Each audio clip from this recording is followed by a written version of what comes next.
Welcome to Batshit Crazy with Maddie Bizzles. Today, my guest is none other than the Mean Saltine, defender of the Drunk Knitting Championship of 2014. Now, Mean Saltine, how do you feel about this upcoming title defense? Man, I'm just gonna get in there with my knitting supplies, and I'm gonna get real drunk. See, what other people do is they get drunk while they're knitting, but I say, fuck that.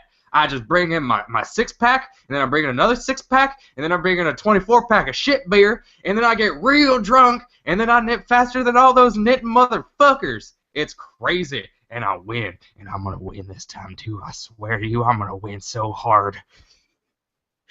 Oh yeah, and more drunk knitting after this quick lick by Danny Griffin.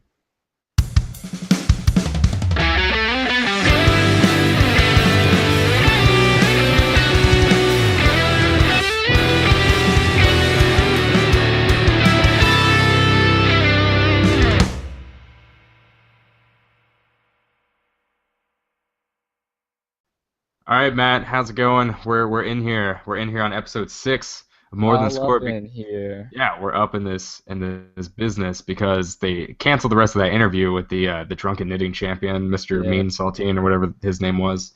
I don't know.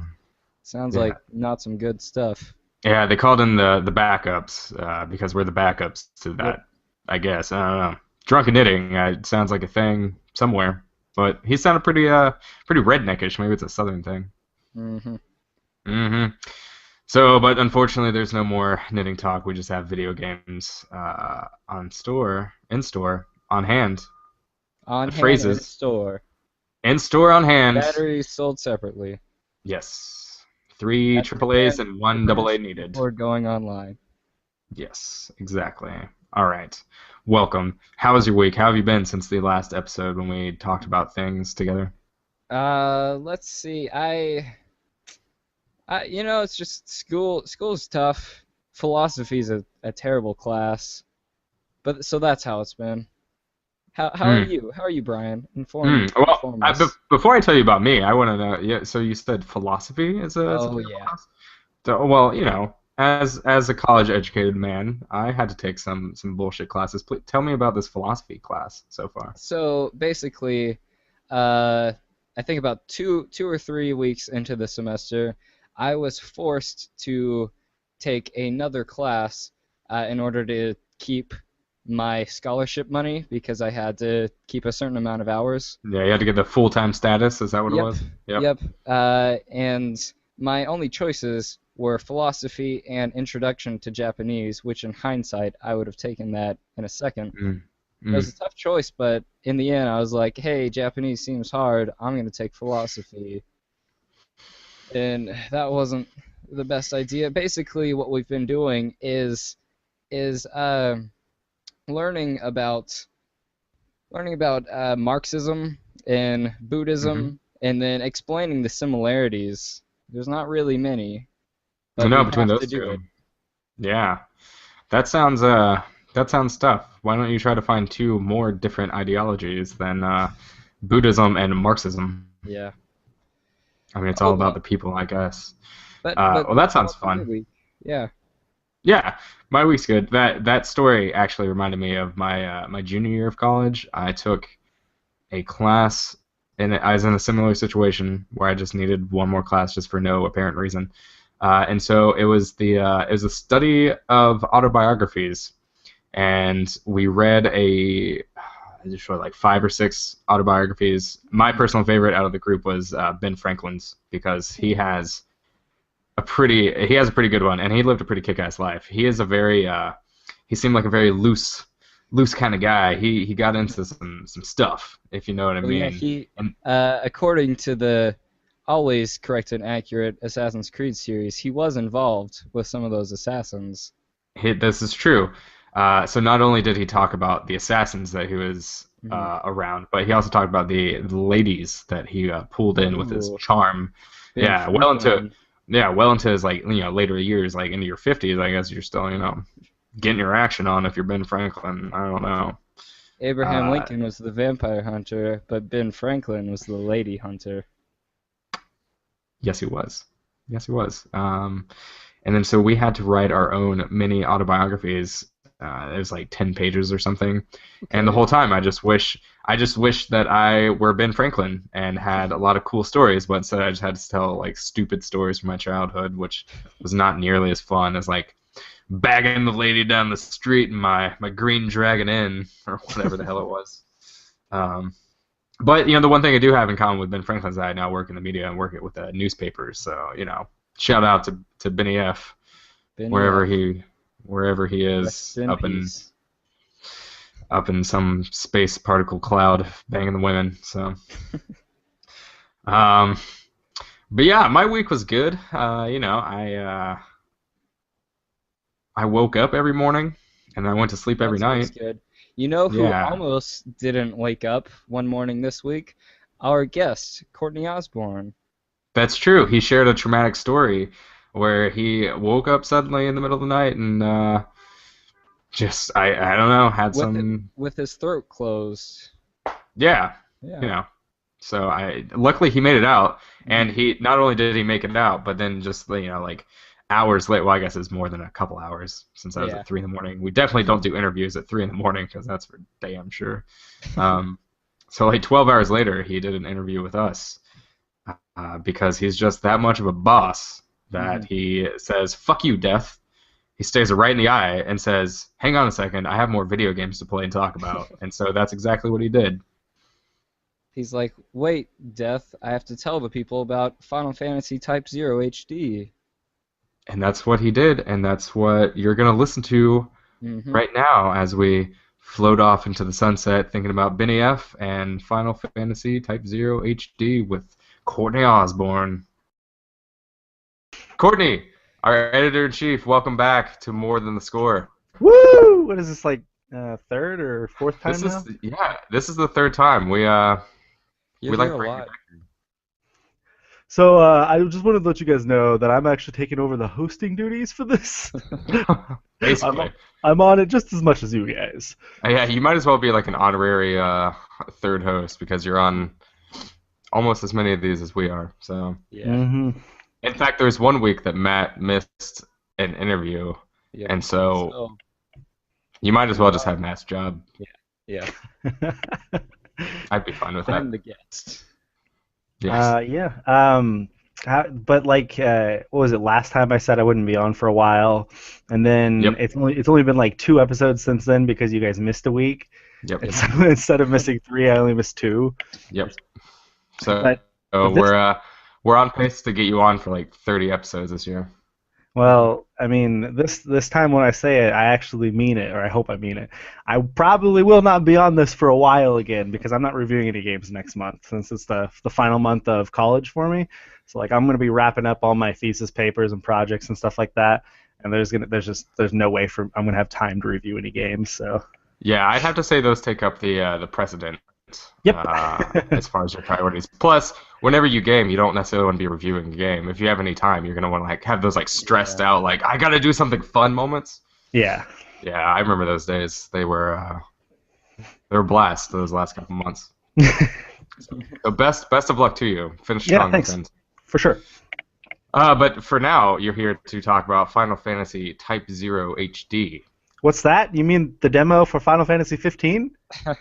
Huh? That's what it sounds like. What would you like to talk about first?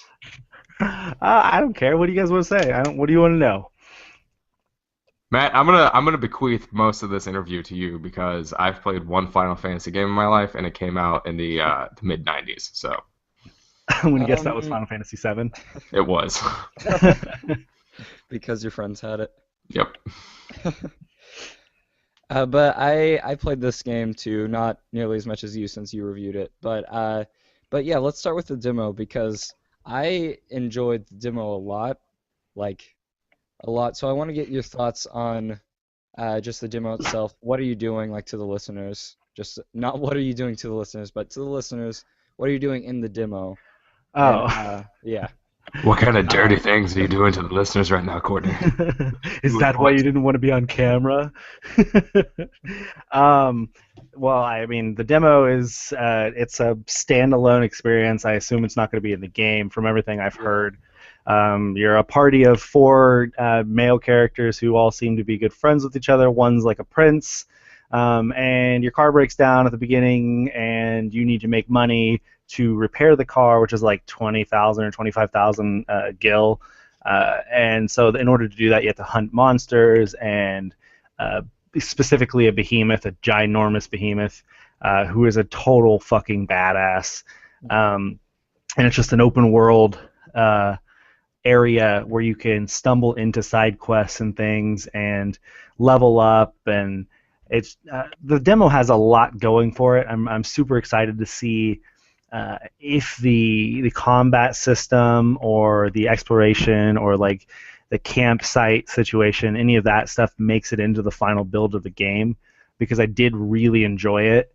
And I think it's a much better combat experience than Final Fantasy 13, that series.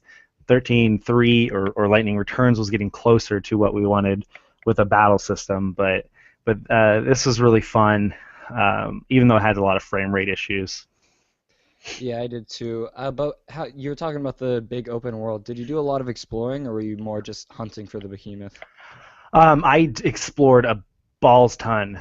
My entire playthrough was streamed that morning, the morning it came out, and is now up on our YouTube page. So Mong Plays on YouTube, and so it took me 2.5 hours to beat it. And that was me just fucking going everywhere I could, stumbling into every side quest I could, trying to complete every side quest, and grinding some battles, and going to the Chocobo Ranch, going through the caves to fight that boss, all that stuff. Yeah, so you said you went into the cave. So I assume you got the summon in the game? Oh, yeah. How ridiculously badass was that? That was so fucking cool. Oh, man. Like... I on the stream, I was just like, holy fuck. Like, it was awesome. Yeah, to explain it to Brian and the listeners, it's basically you get the summon, and it tells you that you can only use it when you're near death. So, like, some guys beat you up, you're about to die.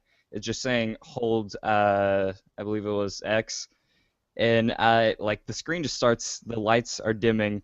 There's just random blue lights just appearing everywhere. And I'm like, what's happening? I'm trying to summon this guy. Do I need to tap it? I'm just holding it. And all of a sudden... Do I need to tap it? Well done, Matt. But anyways, a giant hand just picks me up off of the ground. And he just looks like Zeus or God or some crazy lightning being. And he just destroys everything in sight. Yeah, it does like 9,999 damage, like repeatedly to the behemoth, and just destroys him in one hit. Just like fucking owns him. It's so cool. That's been neat. I'll have to go over and check that out. Yeah. So I like I was referring to at the beginning, that the $60 I spent to get TYPE-0. Well, in my case, actually, I spent $48 because I have Best Buy Gamers Club unlocked. Endorse us, Best Buy. Sponsored by. Yes. Throw us some dollars, Best Buy. We'll make this show a lot better. Hey, it's already really good. It is already. I'm just saying better. It can always be better. But yeah, so Final Fantasy TYPE-0. I was really, really excited about this game leading into it. Not only for the demo for Final Fantasy 15, but the fact that this game was supposed to be darker. It was supposed to be the first rated M Final Fantasy game. It was supposed to have like an action battle system. Everything was building up to make it into an awesome game. And the first 3 hours of the game or so, I was trying to convince myself that it was awesome, that it was living up to everything I wanted it to be. Like, I just kept saying it over to myself. I was like, wow, this is fun. Wow, this is cool. Wow, that was dark. Like, oh my god, this is everything I wanted. But then the more and more I played, the more I started to realize that it really wasn't that fun. It had so many problems. It just, I don't know. This is, as I refer to at the very end of the review and at the very top of the review, this is a Final Fantasy game that I would only recommend to hardcore Final Fantasy fans. Mm-hmm. Like, if you don't like the series, if you don't like Final Fantasy at all, Like it's not worth it. Like I do not recommend playing it if you're not a Final Fantasy fan. I mean, of course, if you're into that style of battle system or whatever that it has, you could definitely play it. But there's so many things wrong with it that unless you are super hardcore and your goal in life is to play every single Final Fantasy game, then I would stay away from it. Yeah, I think that was one of the things that first jumped out to me as a non-Final Fantasy person was that you're talking about the story and kind of how it's convoluted and confusing, and it's like X leader declares war on Y leader in this country, and you were saying that even you were confused, and I was like, I can't imagine me as someone with almost no knowledge how I would even interpret any of that. Yeah, see, and you could say convoluted, but like every Final Fantasy story is basically convoluted. Like, I mean, they all are so confusing. Like, if you're not paying super close attention, because if you use the Final Fantasy 13 series, like that's as fucking confusing as trying to explain time travel. Like Right. there's no way to fucking explain that properly for everyone to understand. And this one just goes a step further by not giving you too much information, but almost not giving you enough. So like, you don't know what the world is. You don't know about all these countries really. They give you really brief information about them, and then they just throw you into this war in like this historical war documentary. Like you would go to History Channel and you would watch this documentary on World War I, and that's basically what it was like. It was a narrator. He would narrate the cutscenes, and it would give these like short clips of jets flying by each other, shooting each other, chocobos fighting, people shooting each other, a leader coming up onto a podium and saying stuff, and the narrator's like I quoted in here, country X moved on country Y in random year Z. Leader A declared so-and-so on country X. Attack Force D was sent to defend City M, but were defeated by Attack Force F. Like, it was just every single between chapter cutscene was like that. And I was like, wait, what country was, who was, wait, what? Like, it happens so fast that by the time you're done with the cutscene, you have no idea what's going on. And it was a mess. That reminds me of like Metal Gear games. When Yeah. if you guys are Giant Bomb fans, Dan Reichert over there, Giant Bomb is a huge Metal Gear guy, and he said when he was in college, he basically made a like dry erase board into a Metal Gear like flowchart of everything that's happening, and he said even then it was still like too much to fit. This seems like something you'd have to do here, where you have to like record it and then go back and listen to it, and then like write all this down and then try to figure it out, draw yourself a map or something. Yeah. Now, I mean, they have like this encyclopedia area or this encyclopedia menu you can go to in the library portion of the academy that all your characters are in, because you play as a class. And if you go in there, you can click on the encyclopedia, and it has a rundown of like everything. So like this huge data thing. But there's no way in fucking hell you're going to convince me to read that for 5 hours just to know what's going on. Like, no. Like, if I wanted to do that, I would just pick up a book series. I would pick up an encyclopedia. Yeah, they should have turned it into like a mobile app, and then you could just have it on the go. Companion app, yeah. Oh yeah, man, I have some time on the toilet today, so what happened in the war of X year Y? What did I just play? Yeah. Yeah, but you were talking about like the cutscenes and the whole like convoluted story, and that was one of the things for me. Just the very first cutscene where the narrator's explaining everything. I'm like, can I just play the game? Like, I don't understand any of this. I don't know any of these countries. Like, what's even happening? And then, but then, like you said, like after that, the first 3 hours was me just trying to convince myself that this was something, like this was a special Final Fantasy game.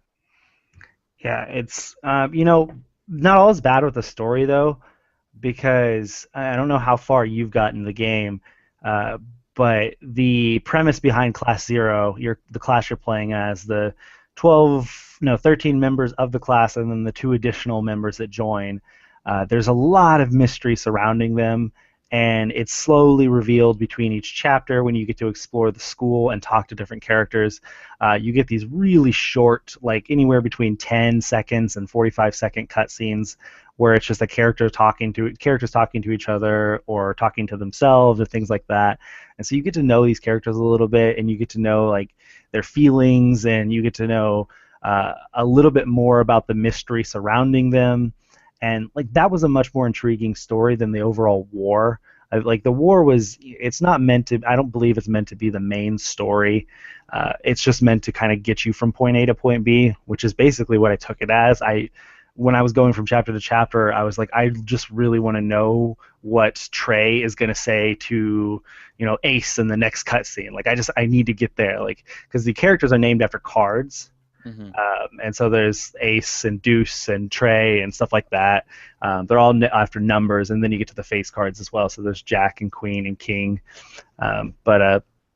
yeah. So that was definitely the better part of the story. But even then, there's just not enough revealed about it that by the end I just kind of was like, oh man, well, okay, like whatever, it's over now, I guess, huh? So yeah, I don't know, the story was just not there for me. Yeah, and that kind of leads into the next thing I wanted to talk about, was that Final Fantasy games and JRPGs in general have a history of having a really good core cast that you're really interested in. Was this one of those, or is this kind of a meh group of characters? Well, it's hard. From what I've heard online from my various friends who've played the game and just in the community, people who've played it, everybody seems to latch on to different characters because there are 15 of them. So like everybody has their own favorite character. My personal favorite character was Trey, because he was like this encyclopedic mind of a character. Like he's super smart, and so he's always rattling off these like statistics and facts and stuff, and it's just kind of funny. But for the most part, there's one character who you grow to care about if you seek out all of his cutscenes. Like if you seek him out everywhere in the school and you talk to him every chance you get, like you'll learn more about his story and some stuff that happened at the very beginning of the game and before the game. And that was a really touching, almost sad story. It was really cool to learn about that one. And then there was another story between the two additional characters who joined the class, and their story is really intriguing, and it makes their characters really interesting. But the other 12 characters, besides those three I just named, are throwaway. Like, they are the most worthless characters. Like, they all fit these, like, tropes. They all have the stereotypical personalities, and most of them are just annoying. Most of them are just there to say something stupid in a cutscene. Like, 9 is the most, like, hipster, cool guy, like, character ever, and he's like, hey, yo, hey. Like, after everything he says yo. After everything he says hey. Like, it's so random. Like, he'll say it in the middle of a fucking sentence, like, twice. And it's like, what are you doing? Like, what the fuck? And it doesn't help that the voice actors just don't portray any emotion in some of them. They feel like they're just fucking reading off the script and not trying to sound sad or happy or anything. Yeah, I wanted to bring that up about the English dubs. I wrote down the 2 lines that you used in your review, specifically the quote, "You serious, yo? I didn't think she left her castle, hey?" Yeah. Like, and then the other one, how do you pronounce this? Is it Mylites? That's Milites. Milites. Oh, see, there you go. Milites. The Milites of your freaking dreams is still yet to come. Am I right? Am I right? Like, what the fuck is this shit? Yeah, and that's not even, like, I took a few screenshots of that same conversation, and she said frickin' like 7 times in 3 or 4 sentences. I was like, what is going on with her? Like, what is this? Who wrote this? Do you know who did the English dub? like the company responsible, or Yeah. I recognize some of the voices, like some of the voice actors, but I don't know like if there was a specific company responsible or if it was just Square Enix who hired some or what. Right. But yeah, it was really bad, Yeah. really Did you bad. try just doing Japanese audio and subtitles? No, I thought about it really briefly. I'm not a fan of Japanese dub and English subtitles uh, Yeah. because I like to pay attention to the cutscenes. I like to pay attention to what's going on in the In scene or the whatever is going on. And if I'm reading, I can't see what's happening. And then like it seems like they always speed up the cutscenes whenever you go to Japanese dub, and so like I don't ever finish reading by the time it moves on. I'm like, what the fuck Yeah. was I can't I don't even know what they're talking about now. Yeah, I did that briefly too, and I mean, like I know that I'm a slow reader, but like it was getting like ridiculous where I wasn't. It was just going off really quickly the subtitles. Yeah, But yeah, I'm the same way with the whole cutscenes and then subtitles. I don't like reading subtitles. Friends give me shit about that. me too, I but don't care. whatever. Yeah. Yeah, exactly. Now I guess last thing we should touch on is combat.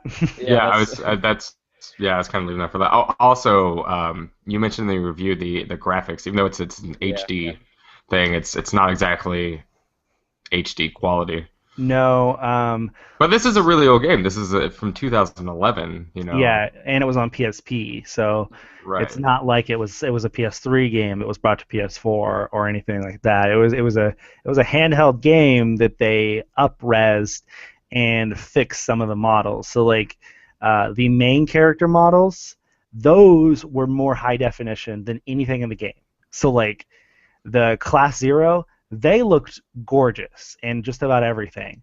Everything else looked like shit. Like there would be one cutscene with the main characters, and their eyes would be. You could tell that they redid the eyes for this game, for this HD upres, and then it would go to one of the other characters in that same scene that's not in Class Zero, and their eyes were completely flat, 2D, and it was just like, what the fuck, like that's Square Enix has done that with Kingdom Hearts remakes and Final Fantasy remakes. So like all of those, I've played through Kingdom Hearts 1.5 remix and Final Fantasy 10 and 10.2 HD, and those all did the same thing. The main characters, their models were beautiful, but then in the same cutscene, other characters were just horrible. Yeah, that was one thing I definitely noticed too. It seems like they just took the time to work on some things, but other things they just didn't care about.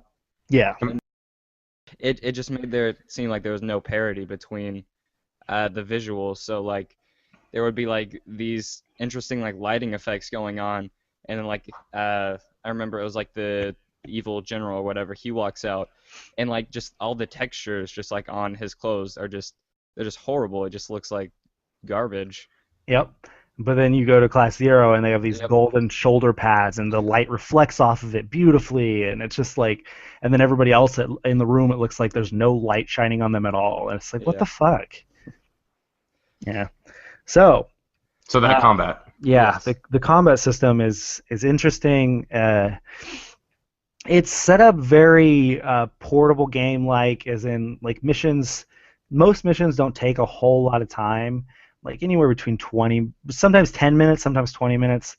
There are a few of them that are longer, and it's basically it's a very linear path. You go from one end to the other, basically like dungeon room to dungeon room in a sense. If you think more classical RPGs, and you have three characters with you. You play as one, the other two act on their own.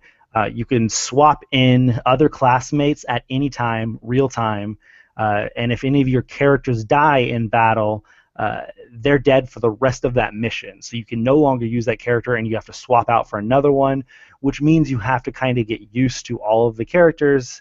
However, that comes with the fact that, or the part that I didn't like about that, everybody said, oh, you should definitely get used to this person and this person and this person because you're going to end up using them all. And it's like, well, all you really have to get used to is the close range and the long range. Like that's literally the only difference. Is yeah, one person may use a sword, one person may use a spear, One person may use like I don't know, some other melee weapons or whatever. However, they don't really act a whole lot different. It's literally you run up and you beat them with it, and then you run away. Like that's it. And then the long range are either guns or bow and arrows and things like that. And so it's like you just stay a distance and you just keep shooting. Like that's the only difference. You just have to get used to that, and you have to make sure you have like a healer, a long range, and a melee in your party at all times.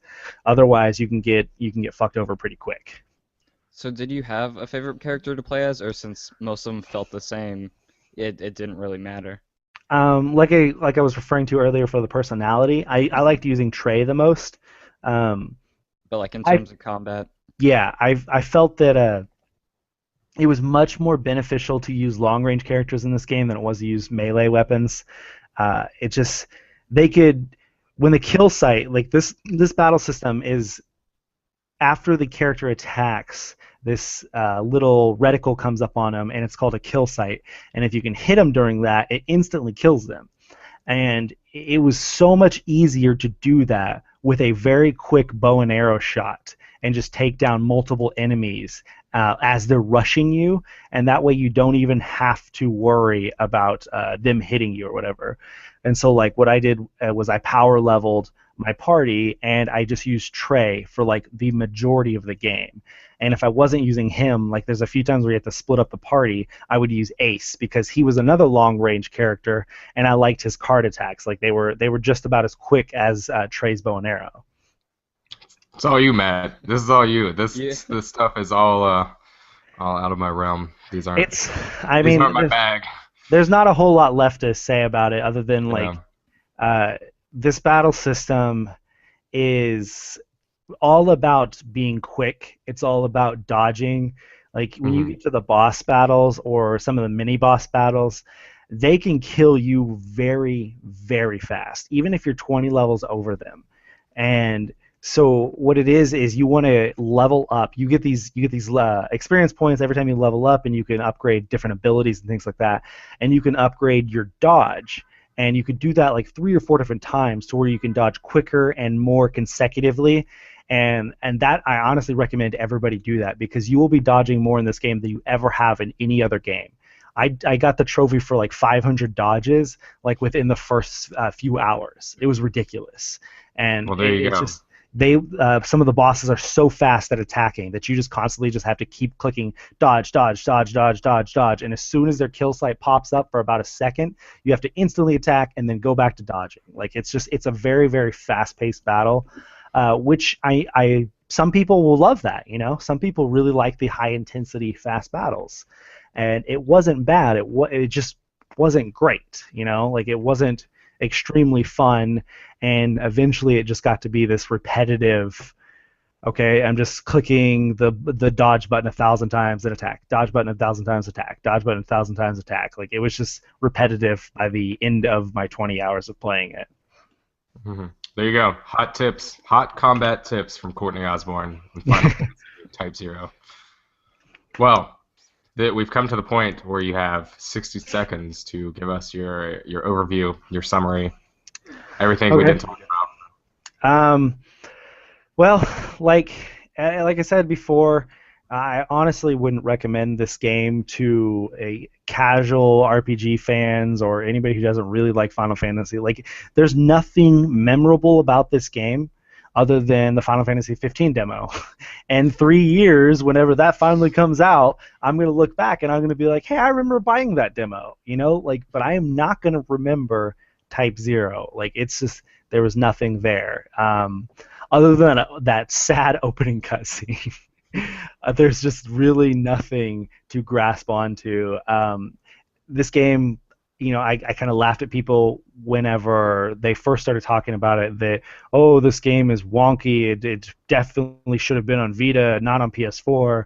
I was like, whatever, man. Like, just put it on everything. Who cares? Just put it on PS4. It doesn't matter. But after playing through the entire thing, like this is way better suited for being a Vita game. And that's not something I say often.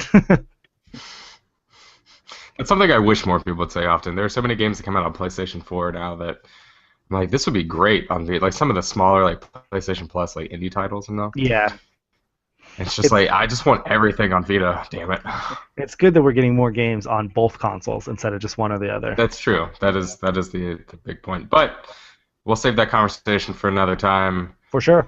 So Courtney, thank you for coming on talking about Final Fantasy Type-0 HD. It's out now on PlayStation 4 and Xbox One, or if you live in Japan, it's out on PSP since 2011. So go pick it up. Go pick that up. It's probably better on that.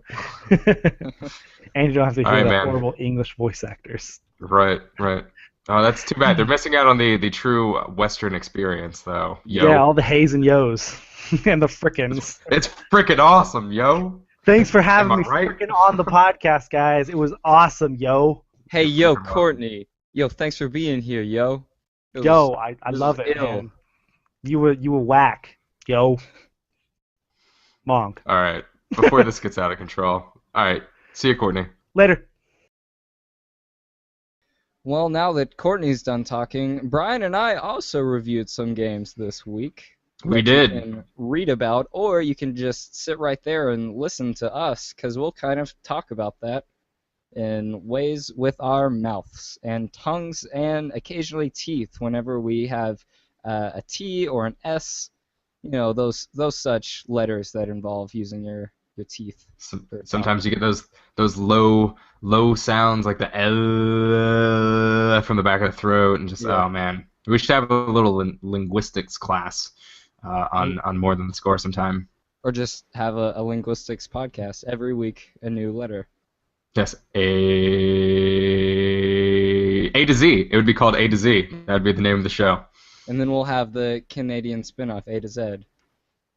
Yes, exactly. We could have Ryan, one of our guys on the staff. We could have Ryan on because he's from Nova Scotia, and yeah, he could talk about some Canadian sounding things. But yeah, so you played some Mario Party 10 this week, yeah? I did. I went to a party. It was a Mario Party, and I did not enjoy it. You know what they say, ain't no party like a Mario Party. One of these days, they'll say that again, unless they decide to kill this franchise. I don't think so. It has the word Mario in it. So. It does. But I feel like at this point, enough things have Mario in it that they can afford to just kind of get rid of one. That's true. That guy gets around, man. Yeah, he is well-traveled. Like Ben Franklin.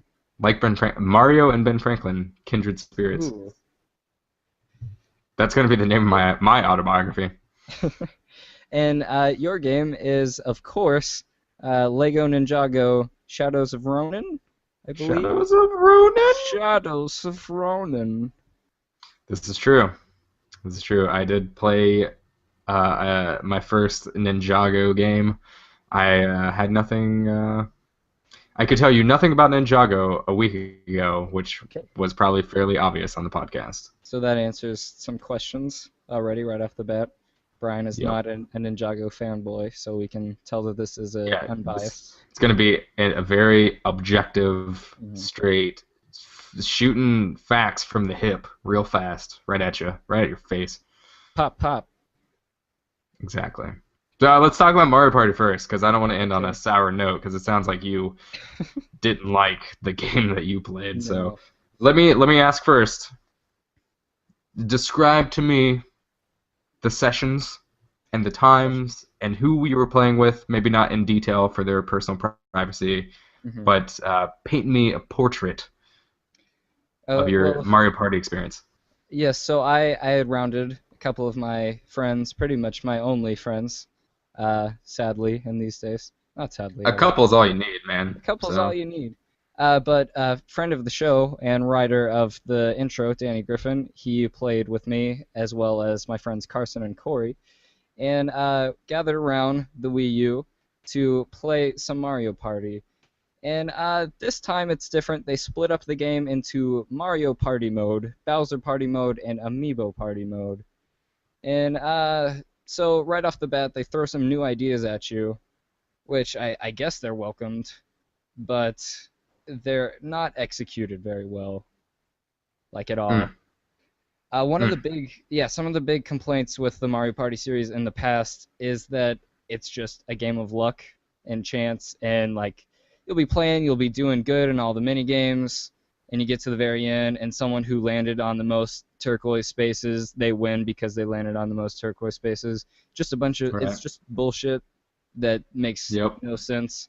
And so they don't try and fix any of that in this game. It's still very much a game of chance, and and it might even dial it, like stack it more in the chance basket, if you will, than skill, because the only thing that you could say requires skill in Mario Party are the mini games.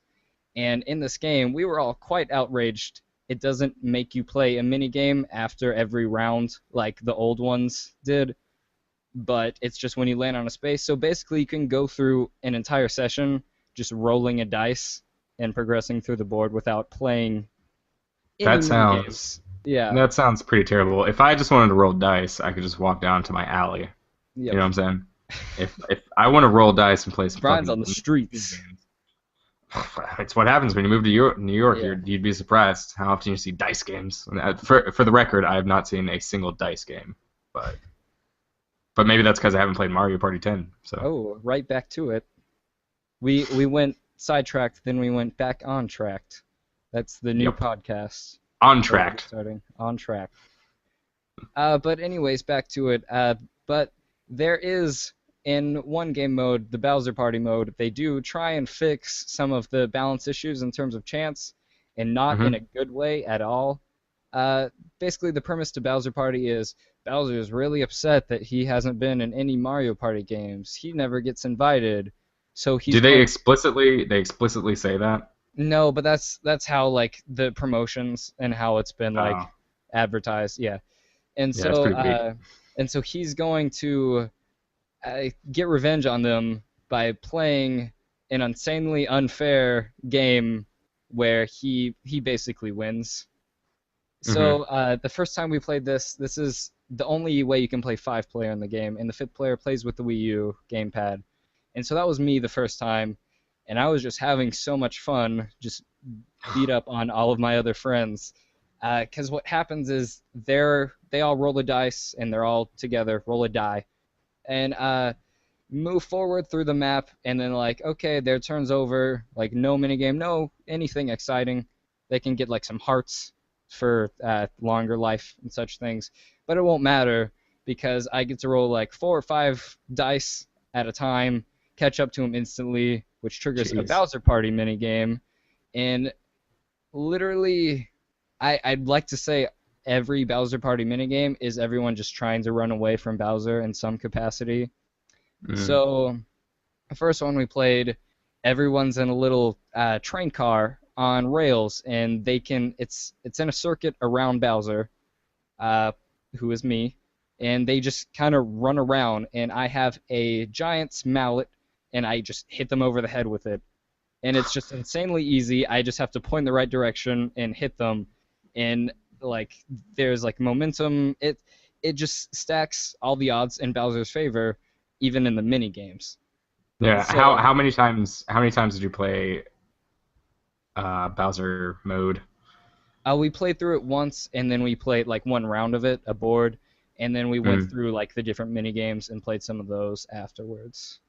Did at any point did anyone ever win other than Bowser? There was actually, I misremembered that we did play another full round after that, and Get your facts straight, Batson. Get your facts straight. I didn't actually play this game.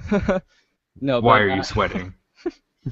But we did play another round because the first time I like explicitly singled out my friend Carson, who was playing as Donkey Kong, and just would go after him on every minigame. And what's hilarious is when you take someone's like all of their lives away, they're no longer like in the cart that everyone's sitting in that moves towards the map. They just go back to the start of the map, and they're allowed to hit like a slot thing to give them an extra die or something. I don't know, some dumb mechanic. And so he basically doesn't get to do anything. He's not allowed to be in any mini games until they get to a space that revives him.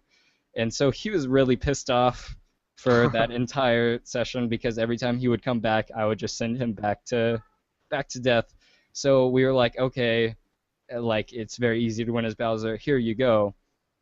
And so we played as that map, and we won that round, but it still wasn't easy. We actually made it. I mentioned this in the review.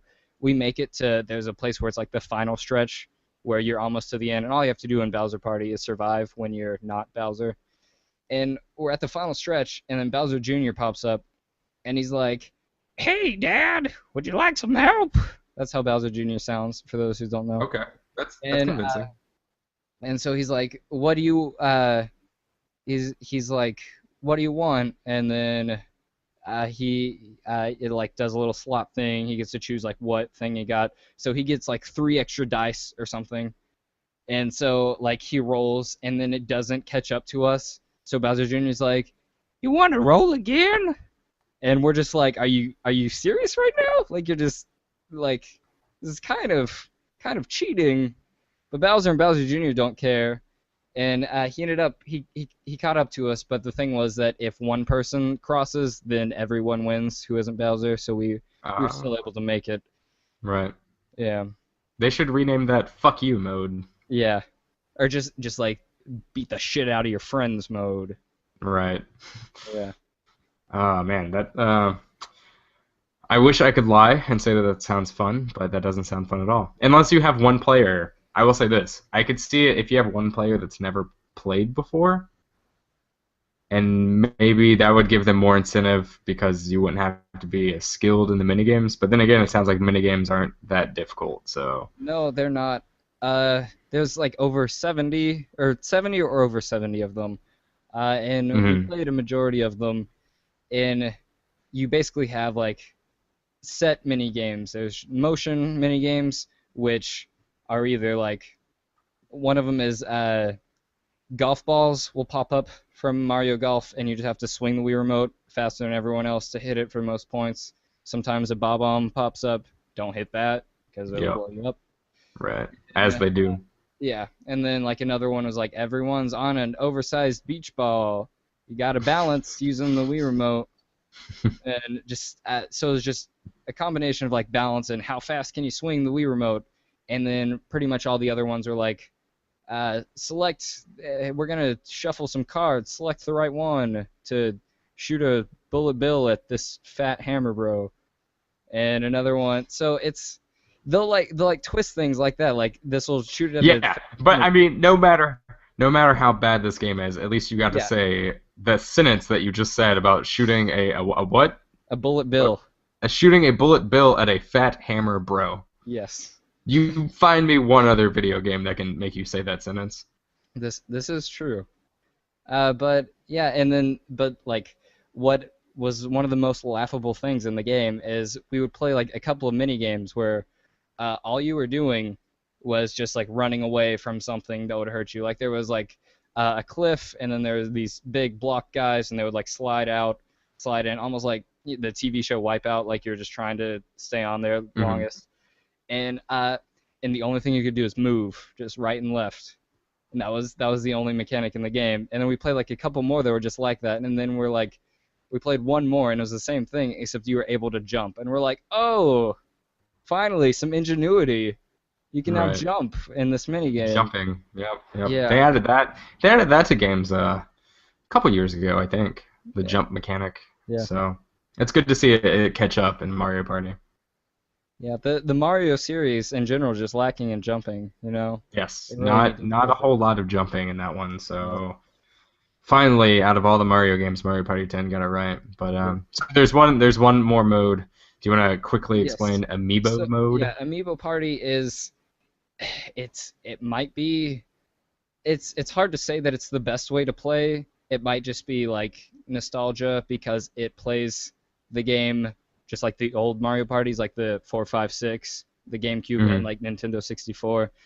And so instead of everyone being in one vehicle progressing through the map together, everyone's separate, and you have to go around and like collect a star that costs coins that you accumulate like through mini games and certain spaces. And so it makes the game a little more competitive and more interesting than just kind of like, hey, we're all on this together. Let's not play any mini games and get to the end. But but it's still very like bare bones in all Yeah. of the maps, even if because every map is it's themed to a certain amiibo, a certain character. So even though you get different maps, it's always just like a circle, just every time. Mhm. Well, I mean, And it makes sense. Oh, go ahead. You finish your oh no, explanation. go ahead. I was just gonna say it makes sense if they want to make this the nostalgia factor, like Yeah, the mode that you want or the party mode that you want to play the most, because it's like, oh well, to play this one you have to go buy Amiibo. So that's what I was how gonna about say. you sack up that cash, It, losers? it might be the best one, but it's technically almost DLC because it just Right. walked away unless you have an amiibo. But there was one thing that I did like about the game, and that was it has boss battles in it, and I believe this was introduced in Mario Party 9 or so. Uh, and it's where you get to the end of a map, and also in the middle, like some guy, like a giant Goomba will come out, and he's just like, "Hey, I don't like you very much," and then you have to play. It's You have to quick play. explanation, man. Right to the point. You have to play Jesus. his mini game where everyone is teaming up to just jump on him, literally like jump on him, uh, and that lowers his health. And so you're still competing because every time you jump on him, you get a point, and Hmm. whoever like gets the last jump gets the most points.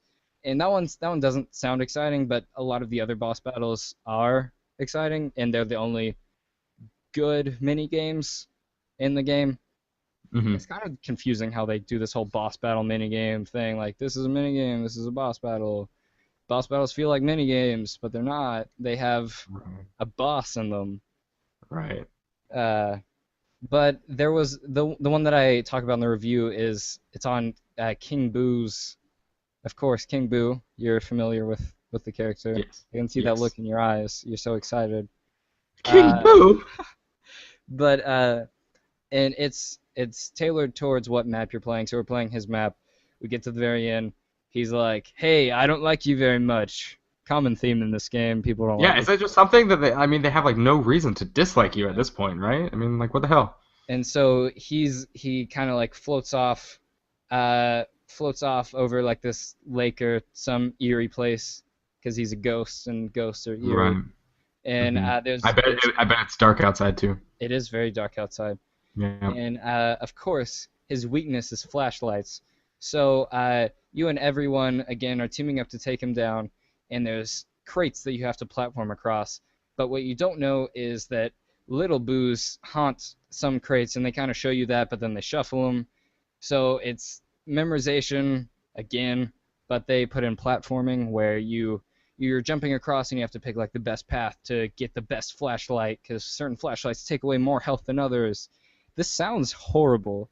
Like this I mean, is it sounds moderately better than what you've been yeah. describing. So yeah, this is like maybe my favorite part of the game, the part where we were having the most fun, and it still sounds horrible as I'm saying it.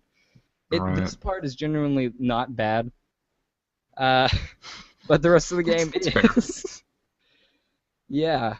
But now that Needless to we're say. Oh, Mario, yeah, I was just gonna. yeah, Mario Party is not my kind of party. Ah, I bet you've been waiting. Did that line make it into No, it did your not. review? The That's not too the late. the line that I went for was leaving the party early. Oh, I Yeah. like that.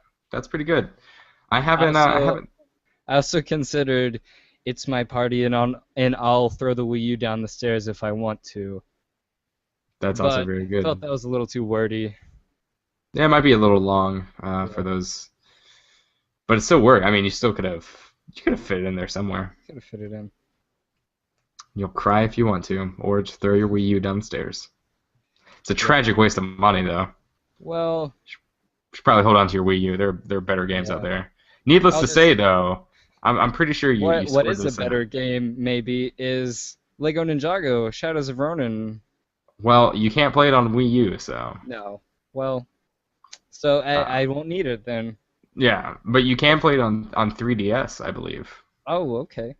I did Yeah, not so play it on what 3DS. version did you play? What all is LEGO Ninjago out on? I played it on Vita, I believe it's just Vita and 3DS. I'm not 100% sure about that. I will look that up. Normally, if if if I'm correct, I'm pretty sure Lego games they'll come out like on the core consoles, and then the versions on handhelds are always like very like trimmed down ports that a lot of people Yes. don't seem to like. But is this different since it's not like port of an older version or not an older version, a console version Right. Well, that's really tough for me to answer because I've never played a Lego game on the on Vita. handheld? Yeah. Yeah. So, I mean, it feels like, yeah, it doesn't feel as rich as some of the Lego. Like, it doesn't feel like The Hobbit or obviously Batman Hmm. or anything like that. But it's solid. It does it does what it needs to on a handheld. The way that I played it was pay attention during the little cutscenes, and then kind of split my attention between smashing things to pieces and collecting stuff and watching TV at the same time. Okay. Yeah. So, As so one yeah, does with handheld games. yeah. I mean, that's part of the reason that I really like handheld games is that you can multitask because Yeah. there's like a million hours of media out there per week that you should be consuming, and you only have so many Exactly. hours. Hmm. So I watched Anchorman 2 while playing While this playing it. at one Oh, point. of Yeah, course, and then the appearance of the ghost of Stonewall Jackson was in yes, that it this powered me. iteration. That powered me through some of my gaming, watching him suck the souls. Um, so yeah, that was pretty good. The Ghost of Stonewall Jackson, by the way, it's got to be one of my favorite characters in any like Will Ferrell movie, and it's so fitting that it's John C. Reilly because Yes. Yeah. like him and Will Ferrell are just unbeatable Hmm. combination. That Um, movie, we're going completely off track here, that's but fine. I saw it and like Anchorman, the first Anchorman, I saw when I was like a wee little lad, like Hmm. when it first came out in theaters. Pretty sure my dad irresponsibly took me to that. But anyways, Yeah, yeah. I loved it, and like I loved it like to this day. And so when Anchorman 2 was coming out, I was like, oh, this is exciting. And I mean, the movie was fine. I just don't remember anything up until that fight. Yeah. I think Yeah, that's I. There was one other scene after the movie was over. There are a lot of things I laughed at. I will say that there are a lot of yeah. things I laughed or chuckled at. But the only scene other than the fight at the end was Brian Fantana's glorious condom cabinet. I'm I trying to remember this. so it's when Brick meets the character that Kristen Wiig plays, Yeah, yeah. and then he's gonna take her out on a date and he needs a condom, I believe. I think that's how it's. See, this is how little I paid attention to most of Yeah. it. Was that I forget? I think that's how it's set up. But anyway, you know, in the first Anchorman, he had all the cologne, and he had Sex Yeah, Panther in there, which of Sex course. Panther makes a return in the Of fight, which course. I 60% of the enjoyed. time, every time. Um, and so in this case, instead of the colognes, he has the glorious condom cabinet. And then they go over some of the. I wish I had some examples on hand, but they all have very, very catchy names, and they're Hmm. all pretty funny. But I lost my shit at that. I had to put down the Vita because I was And just laughing watch. Yeah. heartily. Yeah. And then I went back to ignoring what was going on for the most part. But yeah, the whole time I was playing Anchorman, I was playing Ninjago. Um, yeah, it's good. It's a good game. I mean, it's the same Lego games that we've been playing forever. There are Lego things everywhere. You smash them up. You Hmm. collect some shit. You use those things to spend in the store. You unlock characters. You unlock a million different variations of the same characters. Um, so So it's that kind of thing. yeah, so So if it's gameplay wise, it's the it's same. exactly what you expect. Yeah. Yeah. So I guess that means that the only thing that'll really set it apart is, well, first you mentioned off the air the dragons. There are dragons that you can fly around in. So that, Yes, you do fly as a dragon. and then also Um, the story. yeah, I'll start with the dragons just because they're Mhm. kind of fun. Um, so after you go through the prologue, it opens you up to Ninjago Island, and you're on a dragon, and basically you just fly it around. One thing I will note is when I first started flying the dragon, I was like, something feels very wrong about flying this dragon. Like I just can't control it. And then I realized that it's like standard flight controls, where Yeah, like you press inverted. down on the joystick to go down. And I was like, what? And so luckily there is an option to invert the stick, as every red-blooded American should do. But yeah, so you fly the little dragon around. There are things, much like in each level, it has the things. You have to unlock stuff to collect your gold bricks. When you're flying around Ninjago Island as the dragon, there are things you have to destroy. You can shoot like elemental fireballs and like ice balls and stuff out of your mouth. And so you blow up like statues and generators and that kind of stuff. So the exploration of the island overall takes like 3 minutes. Because you're a dragon. As your dragon, but there are some cool like vehicle levels within the chapters. That's what I was gonna say. Yeah, some of those. Yeah, some of those you fly dragons. You get on like little motorcycle type things. You fly little X-wing looking fighter jet majiggers. Jet majiggers. Jet X-wing fighter jet majiggers. As the drunken knitting champion would say himself. So yeah, those missions are pretty fun. I like them a lot just because they are a little variation on a typical LEGO stage. But the story, yes. Ninjago fans, I'm guessing, I will say this, I won't lie, I've never watched a single episode of Ninjago, so I read a little bit about the backstory, so I knew who the characters were coming into it. That's what I was gonna ask. Is this like a tie-in to? Because I know there's like a TV series. Is this a tie-in to that, or is this? It's like a standalone thing. Yeah, so it's all the same characters that you have in the TV show and everything, and it all takes place on the same, like the island of Ninjago is like where their whole world is basically. And so yeah, so you have the same people. The 4 characters that you play through most of the game are Kai, Jay, Cole, and Zane, and they're all students of Sensei Wu. Ah, Sensei Wu. Yes, who is a very wise man. Is Sensei Wu Ric Flair? I'm sorry? Is Sensei Wu Ric Flair? Yes, he actually he goes woo, and they're like, Sensei. He sticks his staff and stuff. It's actually funny. He pulls out his business card, his Sensei business card, and he hands it to someone in a very professional manner and says, "Oh, it's nice to meet you. I'm Sensei Woo!" I mean, it's funny like the first 2 times, then after that, it's not really great. So yeah.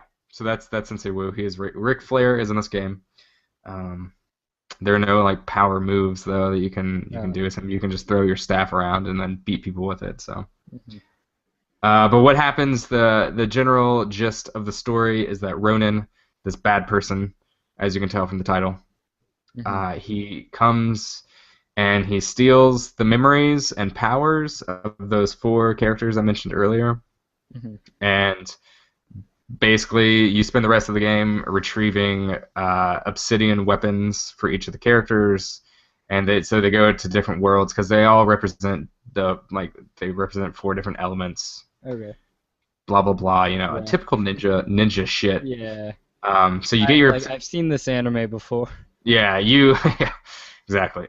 So you get your obsidian weapon as each character. Your memories come back, and then your elemental powers come back. So then you have your attack plus your elemental attack, and you use those to advance through each level, and it does a good job of moving you through. As you get to later stages and chapters and stuff, of making sure that you need to use all of your characters at different points. So that's pretty nice.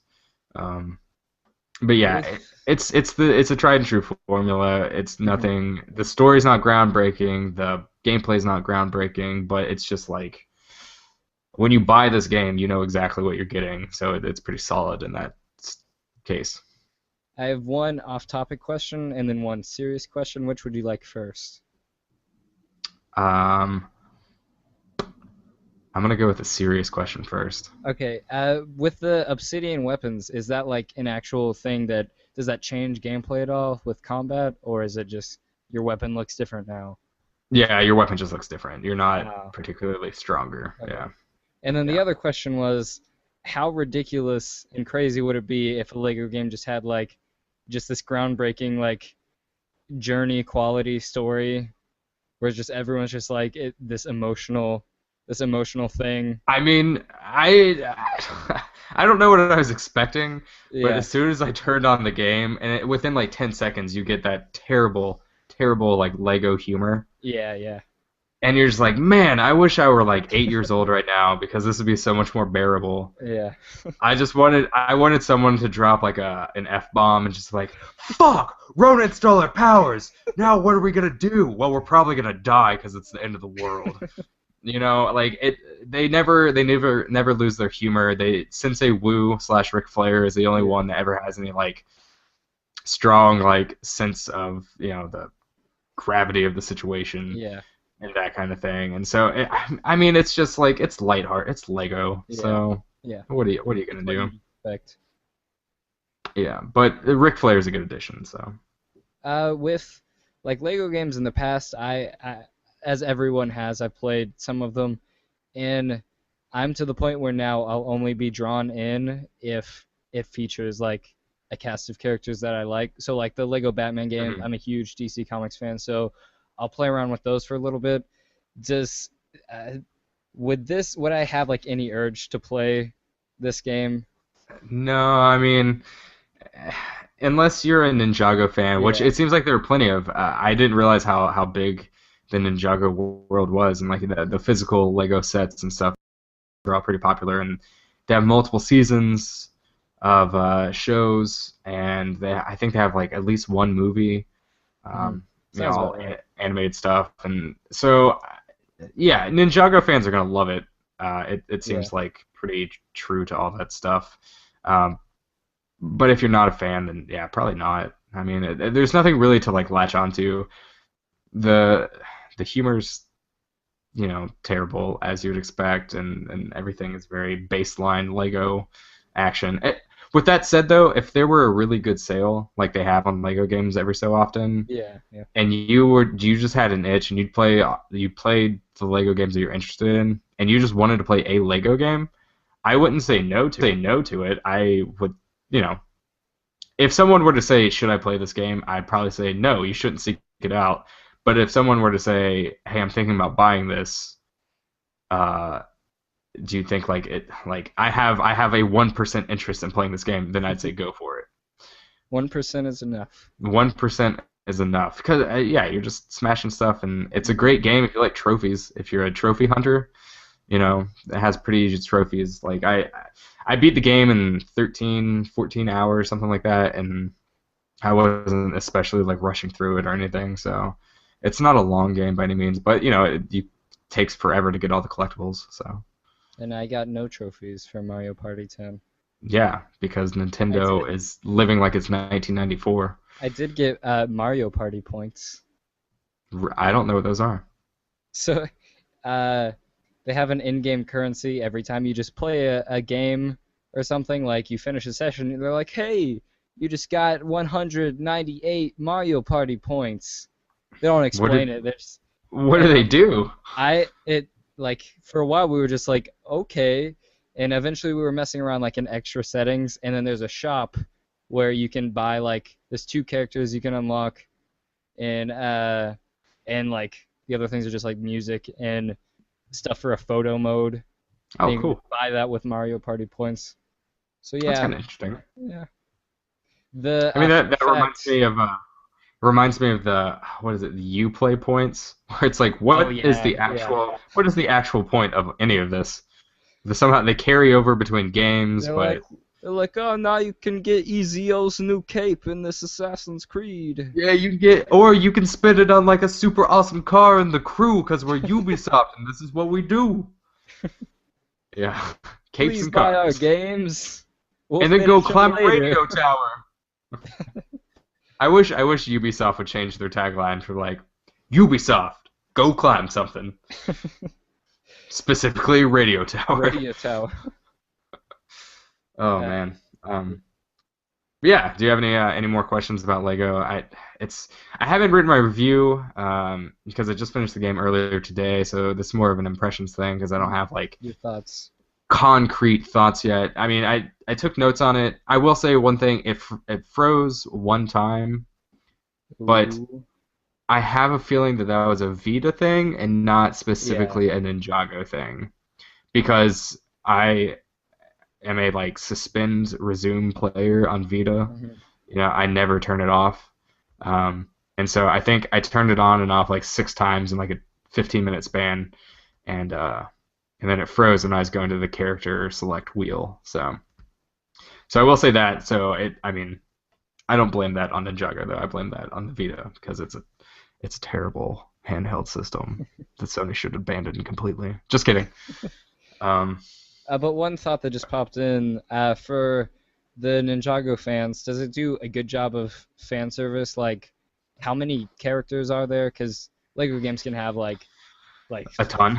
yeah, like 80 characters, like the most Yeah. obscure Star Wars person. They have my Right. favorite Star Wars character, Kit Fisto, in it. You know Kit Fisto? No, I actually Kit, don't. Kit Fisto is he's the green Jedi with dreadlock tentacles. Yes. Okay. See, I know Yeah. him. I know his face. I have never met him, so I don't know his name. Yeah, he in Um, the movies he has no speaking roles. The closest thing is at one point the camera comes up to him and he smiles that's like a and speaking role. He's speaking with yeah, his face. with his face. I mean, we're speaking with our faces right now. Yeah, Yeah, there are a ton of characters that you can play as once you finish the game. And you can do like choose whatever character you want right. throughout the game. Let's see. So you have the four main guys. You have Sensei Wu. You have I think her name is Nia. That Hmm. So there's a female character. Then you later in the game play as Lloyd, who is like the chosen one, basically Lloyd. of all Lloyd these. is the child. Lloyd. I just remember that my cousin, shout out to Noah, he used to play with. He's big into Legos. He used to play with Ninjagos in particular. Hmm. And Hmm. I remember I would be like, "Oh, what's this guy's name?" And it'll be like Kai, and just like, yeah, that's what I'd expect, like a ninja or some like Japanese property to be named. And who's this? Oh, that's Lloyd. And I was just like Lloyd. immediately, wait, what? Yep. Yeah, Yep. wait, Lord? I. Lord or Lloyd? I, I thought of Lloyd Dobler, who is Mhm. the main protagonist in the movie Say Anything from the 80s. I don't know if you've I don't believe watched I've many seen 80s that. movies. I I I mean, do enjoy it's 80s movies, but I don't think I've seen that one. yeah. Say Anything is famous for being the one where he pulls out the boombox and puts it over his head and Oh, okay, stands yeah, outside a yeah, yeah, yeah. window. I Yeah, yeah, remember yeah. now. So that is Lloyd Dobler, and so every time Lloyd came on screen, this little green ninja, I instantly thought of that character. So that was a little disorienting. But yeah, so you play as him, and then you also play as Lloyd's mother. Lloyd's mother. Um, yep. So you That's get her some name. foxy mom action. I don't remember her name. I'll be honest. Starts with an M. I know that. Um, yes, you don't play as her. You play as her for like 30 seconds.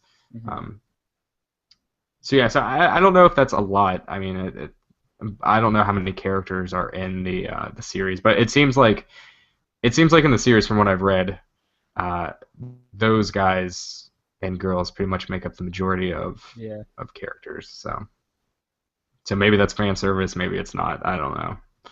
I didn't realize when I signed up to review this game that it came with like 60 hours Of of lore. television watching.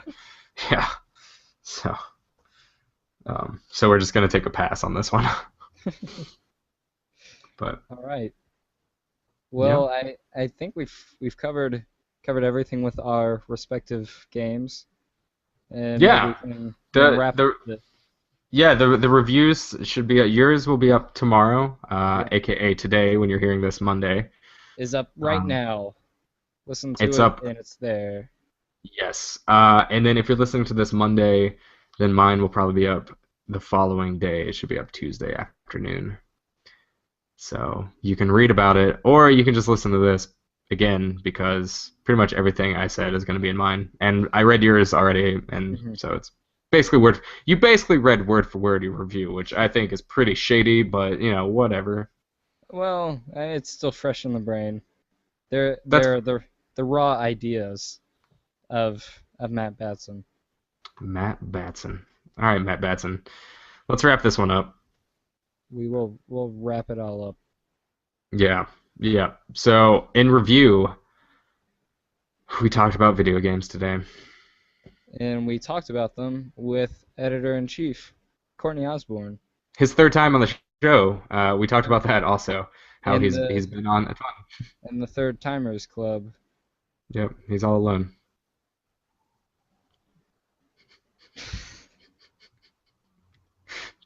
Gonna cut out this awkward No, space. just keep it going. Keep it going. All right. So we talked to Courtney. He talked about Final Fantasy Type-0 HD. And then next week we're gonna have some bigger games so that you and I don't have to stress our voices out so much talking about video games. We'll just be asking questions again with Bloodborne, which has been like a pretty massive hit. It seems like everybody who's played it is. Have is you deeply looked at enthralled. all of the like created characters going around, the hilarious ones? No, I haven't. Yeah, there are some. Google that because they're like these hilarious, hideous monsters. It's so Nice. funny. I will do that. Maybe we'll talk to Jordan about that next Yes, week and see. Maybe he's created some created. characters. Yeah. And then we'll be talking to Jason, who reviewed Axiom Verge. Jason's one of the NHL bros that I play with every Sunday, so we'll have some NHL talking there too. And also He's kicked my ass the, every time. and also at the time of listening to this, Jason's review should be up, so you can go and read that, and then prepare for next week's More Than the Score. Prepare yourself. Yeah. But in the meantime, you can sit there after reading it and write down what questions you'd like to ask Jason, and then you can role play it and pretend to ask him, and he probably won't answer because he can't hear you, because this is a podcast and not a radio show. But if you wanted to send in questions or things to say, what would you do, Matt? Oh, you would send your questions to contact.mong@gmail.com, and you should probably put like in the subject line, "Hey Courtney, forward this to Brian or Matt because I love them." Yes, and that all of that is in the subject line. Yeah, Plus your actual subject. that too. We like long subject lines. Or what you could do is you could tweet your questions. I'm not sure how effectively this will get to us, but you can find Middle of Nowhere Gaming on Twitter at mong.com spelled out. You can find us on the YouTubes at youtube.com/mongnetwork. You can also find us on Facebook, Tumblr, and Instagram through Middle of Nowhere Gaming. That's what we're called. As a greater being, we're all connected. You and me, Brian, we're connected. I'm just gonna let you take that one there and just run with it for a few minutes. I'll just ramble. You just stay silent for a little bit. Okay. And also, you can check out middleofnowheregaming.com, of course, where all this stuff is collectively. Of course. Together. Duh. What are we? I mean, we're here for clicks, man. Yeah. Our podcast is just a vehicle to get clicks to middleofnowheregaming.com. Click on our stuff, and we'll become internet famous.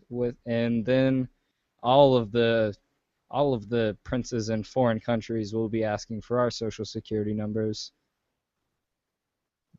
Oh man, you're just going off the track. You can also find us on Sidetracked.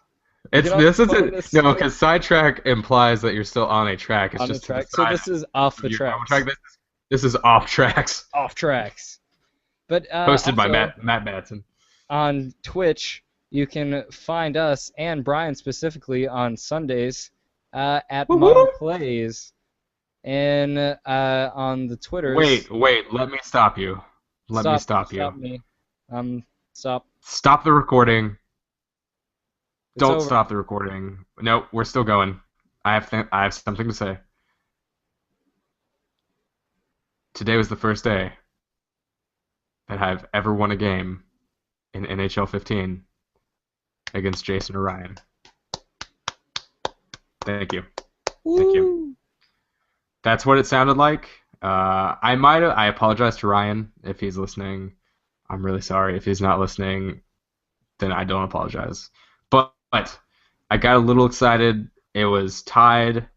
I tied it up with like 5 or 6 minutes left in the third period. We went to overtime, and I scored with like a minute left in OT, and it led me to victory. And I pulled a Ric Flair because I've played so much Ninjago that I've just had the Ric Flair influence. And poor Ryan had to hear me go, "Woo!" right in his ear.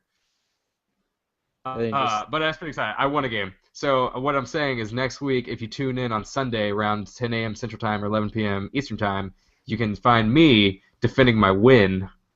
Defending the win. Defending the win. That's going to be our new podcast. Yeah. Come check it out. Let's talk about Twitter.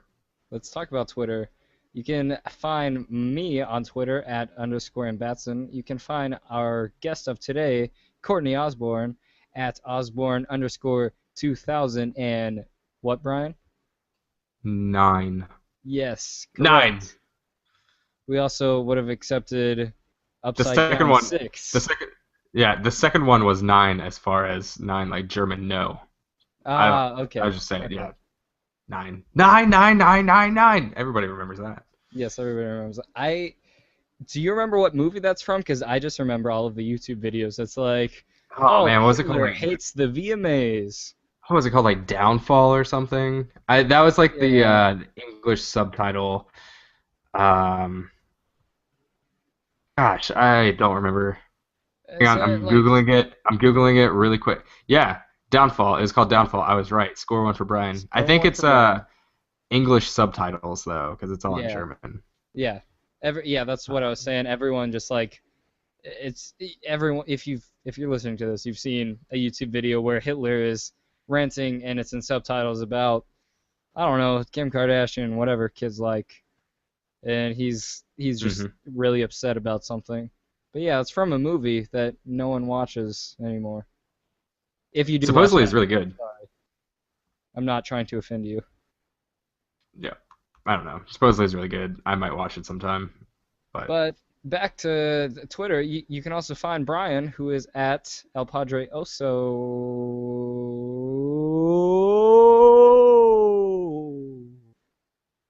Yep, that's right. You could be like a soccer announcer, man. At a few parties, I have been a very entertaining foosball tournament announcer. Among other games. Go ahead. Now's a chance. Give me your best goal. My best goal? Yep.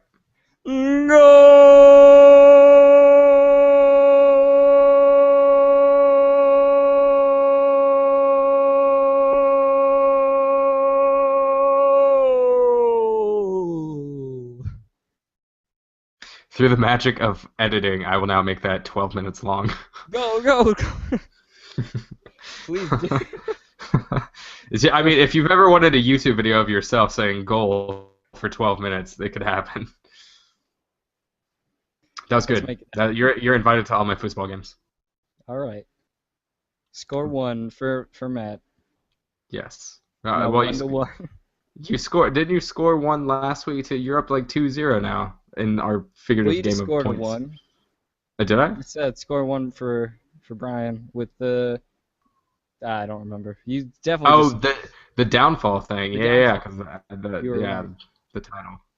All right, so it's 2-1 now for Matt in the overall standings. So, all right, now I think we've rambled on enough. We've gotten our goals in. We've talked about philosophy. Mm-hmm. Talked about Benny F. Benny F. Good man, sweetheart. You know, if Ben Franklin was born in like 1975, he would be like a hardcore rapper, like big time mainstream rapper. Yeah, he would. Yeah, it wouldn't be like in history like the Biggie Tupac feud. It would be the Benny F. Tupac Biggie feud. It would have been a menage a trois of feuds. A feudalism. A feudal state, if you will. That's Benny F's first mixtape. And on that note, I think we're gonna surf on out of this podcast. That's a feudal joke for you Aha. non-history. Serfs are the lowest in the feudal system. Surfing on out. Matt Batson, say goodbye because we're done. Goodbye, because we're done. Haha, that joke never gets old. Burn. All right. Until next week, we hope you guys come back despite everything that we do. We're really sorry. Yeah. We're just going to have one big, long, I'm sorry podcast. Apologize for all of our sins. All right. We're out of here. Bye, Matt. Bye.